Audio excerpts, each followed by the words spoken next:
Hello dear, आज हम बात करने वाले हैं क्लास 11 के फिजिक्स एनसीईआरटी के एग्जांपल नंबर 2.7 की। 2.7 में हमें क्या गिवन है और हमसे क्या पूछ रहा है क्वेश्चन।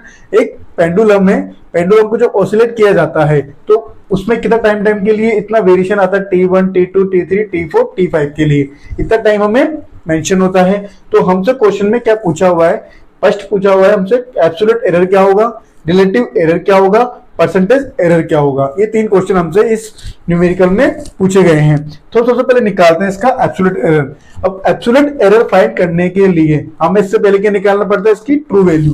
ट्रू वैल्यू इसकी कितनी है, तो ट्रू वैल्यू निकालने के लिए हमारे पास जितना ऑसिलेशन है, ऑसिलेशन के लिए जितना टाइम हमें गिवन है, यानी कि T1 T2 T3 T4 T5, तो इन सबको ऐड करके डिवाइड बाय, यानी कि कितना टाइम के लिए हो रहा है। तो कितने टाइम के लिए हो रहा है ये 1 2 3 4 5 के लिए। तो हमने क्या करा, T1 plus T2 plus T3 plus T4 plus T5 upon 5। तो T1 plus T2 plus T3 plus T4 plus T5 को जब हमने काउंट किया तो कितना है हमारे पास 13.12 अपॉन 5। ये कितना टाइम के लिए हो रहा है, इसलिए 5 से हमने डिवाइड कर दिया। तो जब हम इसको सोल्व करेंगे तो इसकी वैल्यू क्या आएगी हमारे पास 2.62 सेकेंड्स। कितना आ जाएगा 2.62 सेकेंड्स। अब एब्सोल्यूट एरर फाइंड करने के लिए इसको किससे मेजर करते हैं हम, measured value minus true value. Measured value कौन सी है, जो हमें ऑलरेडी गिवन है, ऑसिलेशंस में क्या है गिवन है। तो अब हम T1 को फाइंड करते हैं, डेल्टा T1।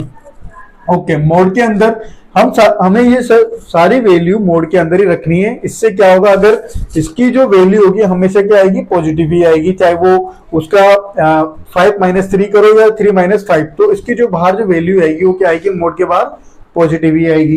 तो डेल्टा T1, तो mod T1 minus T equal to, तो T1 क्या है हमारे पास 2.62 माइनस T यहाँ पर क्या है हमारी ट्रू वैल्यू 2.62 इक्वल टू 0.01। ठीक है, जब हम इस वैल्यू को मोड से बाहर निकालेंगे तो हमारी वैल्यू क्या आएगी 0.01 सेकेंड। इसके बाद हम बात करते हैं डेल्टा T2 की, equal to T2 minus T यानी कि true value, main measured value minus true value equal to T2 कितना हमारे पास 2.56 माइनस 2.62। मोड के अंदर कितना है हमारे पास इसका वैल्यू माइनस 0.06। जब हम इस वैल्यू को मोड से बाहर निकालेंगे तो क्या वैल्यू आएगी हमारे पास 0.06 सेकेंड। इस तरीके से हम बात कर लेते हैं डेल्टा T3 की। तो मोड के अंदर T3 minus T equal to, तो T3 की वैल्यू कितनी है हमारे पास 2.42 माइनस 2.62 T की वैल्यू होगी इक्वल। जब हम इसको सोल्व करेंगे तो हमारे पास की क्या वैल्यू आएगी माइनस 0.20 मोड के अंदर। तो जब हम इस वैल्यू को मोड से बाहर निकालेंगे तो इसकी वैल्यू आ जाएगी 0.20 सेकंड। इस तरीके से हम सबको सोल्व करेंगे और हमारे T1 की value, delta T1, delta T2, delta T3, delta T4 और डेल्टा T5 की वैल्यू आ जाएगी हमारे पास। तो इस तरीके से हम क्या निकालेंगे, इसका delta T main absolute error. तो मेन एब्सोल्यूट एरर निकालने के लिए इन सारी वैल्यू को ऐड करके डिवाइड बाय हम 5 कर देते हैं।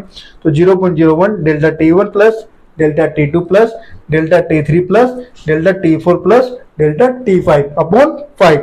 तो इन सबको सोल्व करने के बाद हमारे पास जो वैल्यू आएगी वो क्या आएगी, हमारे पास वैल्यू 0.108 सेकेंड। ठीक है, 0.108 सेकेंड आया है।